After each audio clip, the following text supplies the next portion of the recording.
Imagine risking everything to cut off a nation's food supply, knowing 3 out of 4 in your crew would never return. For Germany's U-boat sailors, that was reality. 30,000 killed, the deadliest odds of any military service in World War II. How did these submarines nearly starve Britain and then become the war's greatest death trap? The answer begins with an explosion of early success and a single terrifying strategy. In the first months of the war, German U-boats tore through Allied shipping with a speed and ferocity that stunned military planners. Between September 1939 and March 1940, 222 merchant ships slipped beneath the waves, victims of torpedoes and deck guns. By the summer of 1940, Britain watched as 300 more vessels vanished in just 3 months. Each loss meant fewer supplies, less fuel, and growing desperation on the home front. Karl Donitz, commander of the U-boat arm, orchestrated these attacks with chilling precision. His wolfpack tactics sent groups of submarines to stalk convoys by night, striking from the surface where their diesel engines granted a speed advantage, 17 knots compared to the slow crawl underwater.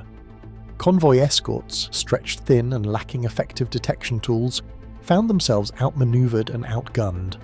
Orders from Donitz's headquarters, the Befehlshaber der Unterseeboote, directed captains to coordinate attacks by radio, overwhelming defences with sheer numbers.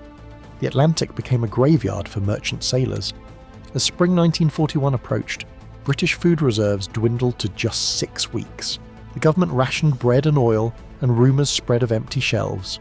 Winston Churchill later confessed that U-boats haunted his thoughts more than any other threat.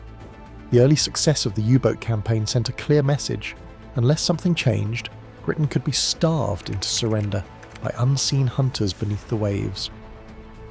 The backbone of Germany's underwater offensive was the Type VII C, a submarine built for mass deployment and relentless attack.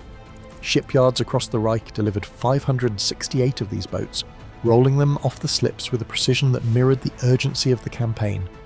Each Type VII C cost 4.2 million Reichsmarks to build, a staggering investment multiplied hundreds of times over. But the cost in steel and labour was only the beginning. Inside each hull, 44 to 46 men were assigned to a space barely larger than a city bus. Most of the vessel's length was claimed by torpedo tubes, batteries and machinery, leaving the crew with living quarters smaller than an average apartment. Every compartment was packed tight, every inch accounted for. The boat itself became a silent companion and, for many, a final home. Of the 568 Type VII C submarines launched, only 95 survived the war. 5 out of every 6 were lost to the Atlantic, taking their crews with them. The numbers tell a story of relentless attrition. 473 boats were destroyed, and thousands of men were consigned to the deep. Each patrol carried the weight of these odds, and each new boat launched from the shipyards entered a battle where survival was never promised. The Type VII C was more than a weapon. It was a crucible, shaping the fate of every man who served aboard. Everyday life inside a Type VII C U-boat stripped men down to their limits. There was no such thing as privacy. 45 men squeezed into bunks in shifts, a system called hot bunking, one man's only rest coming in the warmth left by the last. The single toilet wedged between machinery often couldn't be used for hours when submerged. Hygiene was a fading memory after the first few days at sea. Sweat and diesel clung to every surface. Clothes grew stiff with salt and grime. Fresh food vanished within 3 days, replaced by tins of greasy pork, hard biscuits, and bread speckled with mould. Condensation dripped from the ceiling day and night, soaking bedding and uniforms. The crewmen learned to sleep through the constant thrum of engines and the rattle of machinery. In these cramped, stifling quarters, men counted the days by the rot in their bread and the ache in their bones. Survival became a matter of endurance, not just against the enemy, but against the boat itself. A Type VII C U-boat was a machine balanced on a razor's edge of engineering limits. Submerged, the crew faced a countdown. 72 hours before the air turned toxic. Every breath ticked down the clock. The batteries, packed under the floor, could push the boat only 80 nautical miles at 4 knots before running dry. To hunt or to run, commanders had to surface, where the boat's diesel engines could reach 17 knots, but underwater, speed dropped to just 7.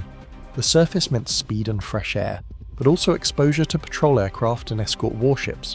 When danger appeared, the order came: crash dive.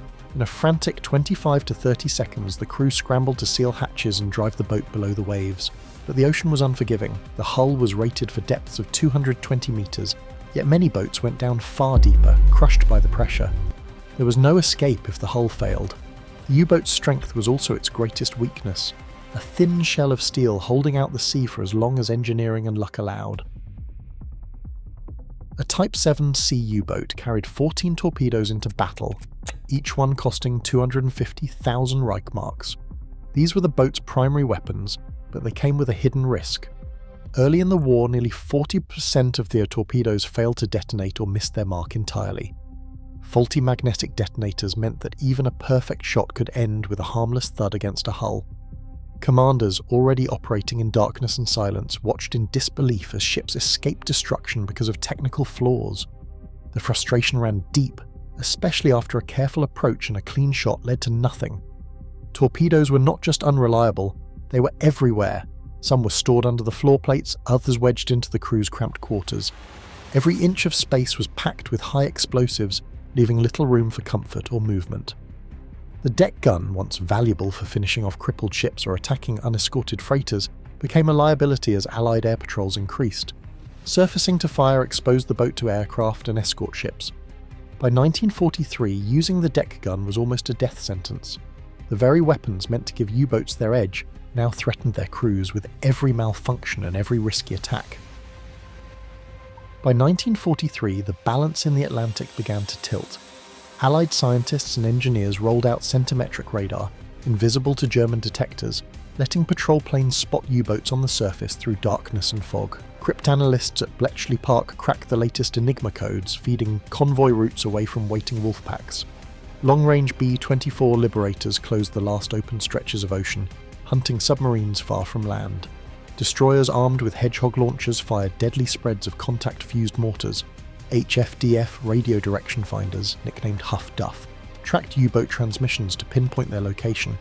Escort carriers brought air cover straight to the convoys. Together, these advances turned the hunters into prey. In May 1943 alone, 41 U-boats were lost, an entire generation of crews gone in a single month.